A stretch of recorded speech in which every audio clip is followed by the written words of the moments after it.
Now, you said you did have a gripe or a hot take or a rant to go on that was tangentially associated with this. Yeah, so it's something that I'm finally getting to a point that like I need these to go away and never come Mhm. back. So the one thing in 7 Remake that happens, and a lot of other games do this, is you know how, if you want to open a door, you just hit the X button?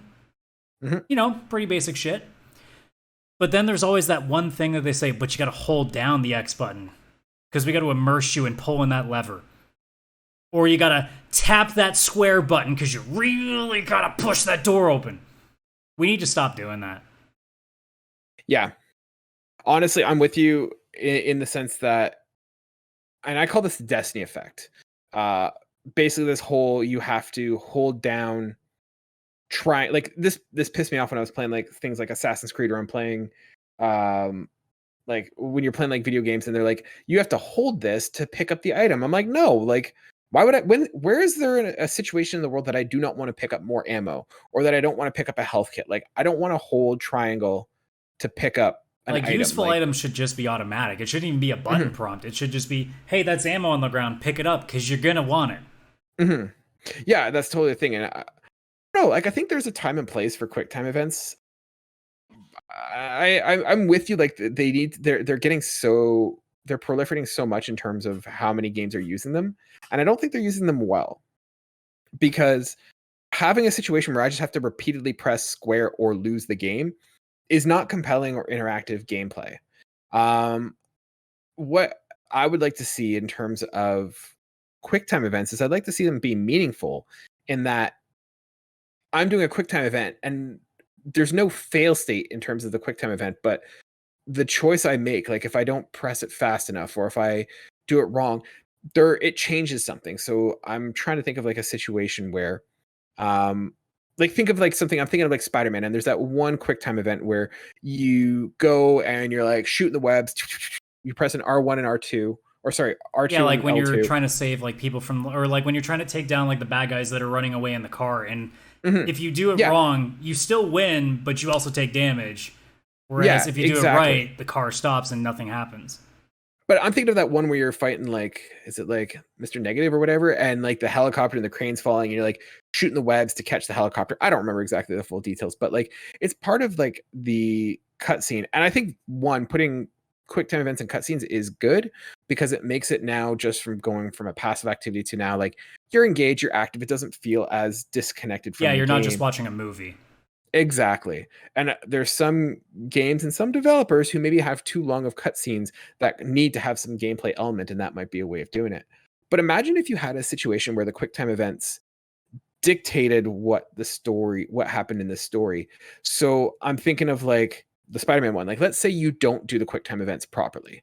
The game continues on, it doesn't matter. But like instead of saving the city or saving the people, you know, there's a crash or something like that. Well, And like you like said, the people. helicopter thing, if you don't save it, now for the rest of the game, there's a portion of the city that there's just this crash helicopter, the pavements all bunched up, there's damage everywhere. So like maybe by the end of the game, there's these little patches around the city where there's just damage. Like there's just Mhm. damage that hasn't been cleaned up, so it tells you like this is where you failed. I don't think I would Exactly. want like massive story changes because I think that's something you can do more of like I would rather like story, like heavy story based changes, similarly to what you do when you're playing like a Mass Effect game where you choose one or the other. I don't want a quick time event where like a sudden lapse in judgment and it fucks up the story for the rest of the game. I want like No, more small things that like affect like the area around you. I wouldn't want like a heavy story detail to be changed by a quick time event that just because but I missed my you button could scale prompt. it though. But you could scale it though. So like you could have it so like some quick time events, like you said, the helicopter scene crashes. Maybe people are like, "Man, where was Spider-Man? Spider-Man failed us." Like blah blah blah. Like it just changes like minor things in the game, but it just gives you that sense that like you screwed up or you succeeded, and that impacted the game. But I'm also thinking like, did you ever play God of War 3? No, the only one I've ever actually finished was the newest one. So Okay, so spoilers for God of War 3, whatever. There's a quick time event at the end of the game when you're fighting Zeus. And it's done really interestingly in that it's a quick time event, and you basically have him pinned and you are just pummeling him. Just constant 1 2 1 2. And the prompts are there. And if I remember correctly, the prompts are there And you think that you have to do it, but you could literally, I think, keep going indefinitely, and it doesn't stop until you stop. So like you kind of realize afterwards, like, oh, I don't need to be doing this. And it's kind of an interesting mechanic in that you are being excessively violent against Zeus when the game is not compelling you, but you're just kind of going through the motions, or you're just doing it because it's a quick time event and that's what you're supposed to do. You do it till it tells you to stop. And I think doing something like that is really interesting, where if quick time events could be used as a story mechanic, in that you could be attacking Zeus for as long as you want. If you just want to punch him 1-2, subdue him, and then you're done, great.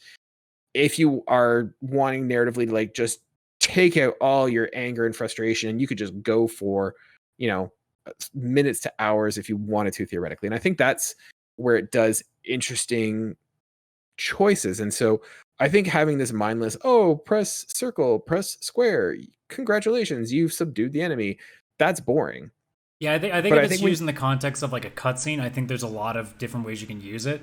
In like a basic, especially in an open world game, like I can understand press to open door, but after that, like press to use, I shouldn't have to, like I said earlier, hold it because it's a heavier door, or I shouldn't have to tap a button over and over again because I gotta hold this thing open. I don't think that stuff works really well in the context of a game. I think it has to be used in a place where, it actually is going to mean something. If it's just a basic thing and you're using it over and over again, it's just padding time. That's all it's doing, and we know that that's what it's doing now. It's like the old classic, shimmying through a really tight gap in a wall, so it gives the game time to load up an area for it.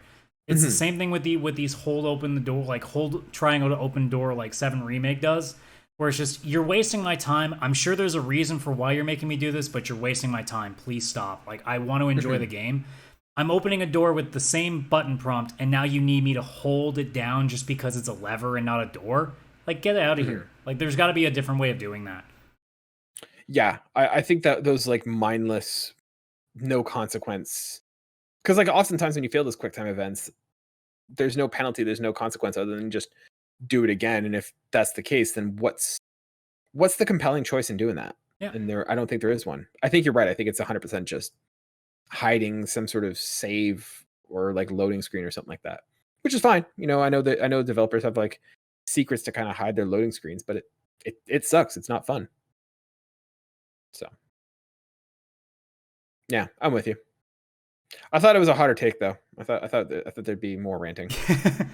Well, maybe it's too hot in here that I just don't have the capacity to go too crazy. It probably is a smart thing that I'm not getting too animated, because I might just sweat more. Yeah, you just gotta stay cool.